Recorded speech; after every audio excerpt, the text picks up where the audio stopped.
आपण नेहमी काय करतो, इडली डोसा करत असताना ना आपल्या नेहमीच्या ठरलेल्या चटण्या असतात, आपण तीच चटणी करतो. तर मग अशा वेळी काय होतं, नेहमी तीच टेस्ट येते आपल्या इडली डोसाला. तर यासाठी मी काय केलं, एक असा मसाला बनवलेला आहे. या मसाल्याचा वापर करून तुम्ही जेव्हा इडली आणि डोसा खाताल ना, त्याची जी चव आहे ना ते दुपटीने वाढणार आहे. तर हा जो मसाला आहे ना तो तुम्ही इडली डोश्यासोबतच काय, तर मसाले भातामध्ये सुद्धा वापरू शकता. आणि मेन म्हणजे हा मसाला तुम्ही एकदा बनवून महिनाभरासाठी स्टोअर करून ठेवू शकता.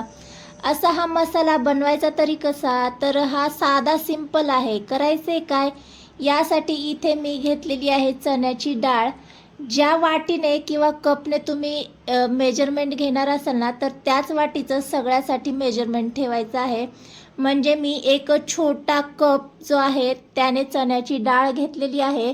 त्याच कपने आपल्याला उडदाची डाळ देखील घ्यायची आहे. चण्याची डाळ मीडियम गॅसवर थोडीशी हलकीशी भाजली की यामध्येच उडदाची डाळ देखील ॲड करायची आणि ही देखील आपल्याला थोडीशी कुरकुरीत म्हणजे खमंगपणा येईपर्यंत भाजून घ्यायची आहे.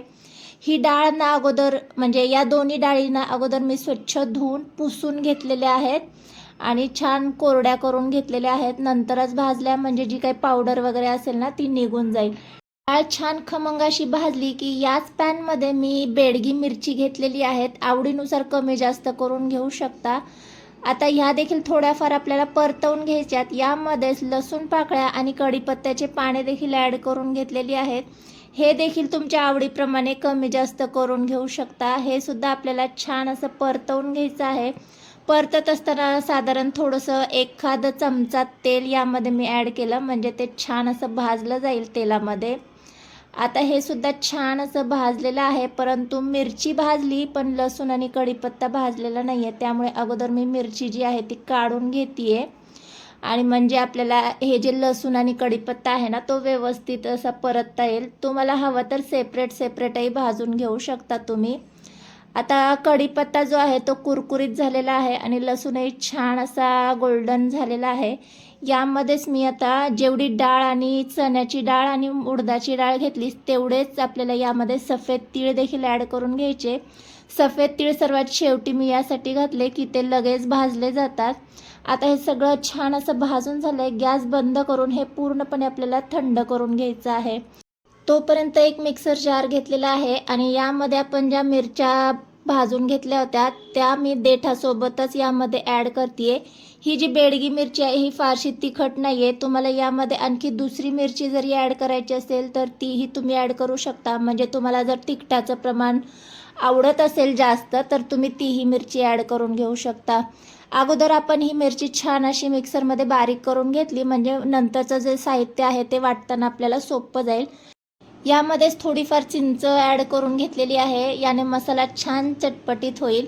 आणि आपण ज्या डाळी भाजून घेतल्या होत्या त्या बऱ्यापैकी थंड झालेल्या आहेत. त्या देखील आपल्याला याच मिक्सर जारमध्ये ॲड करायच्या आणि सफेद तीळ लसूण जे आहेत ते देखील ॲड करून घ्यायचं आहे.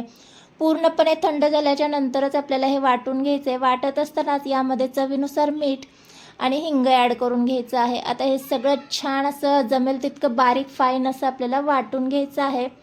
तर इथं पाहिलं तुम्ही अगदी मिनिटभरातच आपला इथे मसाला तयार झालेला आहे. हा मसाला तुम्ही एकदा बनवून महिनाभरासाठी एअरटाईट कंटेनरमध्ये स्टोअर करून ठेवू शकता. फ्रीजमध्ये ठेवायची अजिबात गरज नाही आहे. बाहेर ठेवला ना तरी अजिबात खराब होणार नाही आहे. तर हा मसाला जो आहे तो इडली डोसाच काय, आपला जो नेहमीचा रेग्युलर मसाले भात आहे ना त्यामध्ये जरी तुम्ही हा मसाला वापरला ना तरी त्याची देखील चव जी आहे ती दुपटीने अशी वाढणार आहे. तर हा मसाला वापरायचा कसा, तर जेव्हा तुम्ही इडली किंवा डोसा करताना त्यावर असा भुरभुरून घ्यायचा आहे आणि थोडीशी तुपाची धार सोडायची. जेव्हा इडली किंवा डोसा गरम असेल ना तेव्हाच यावर तुपाची धार सोडायची आणि मग सर्व करायचा. अप्रतिम असा लागतो. तर आजचा तुम्हाला साऊथ स्पेशल पोळी मसालाचा व्हिडिओ आवडला असेल तर व्हिडिओला एक लाईक नक्की करा. चॅनलवर नवीन असाल तर सबस्क्राईब केल्याशिवाय जाऊ नका. बाय.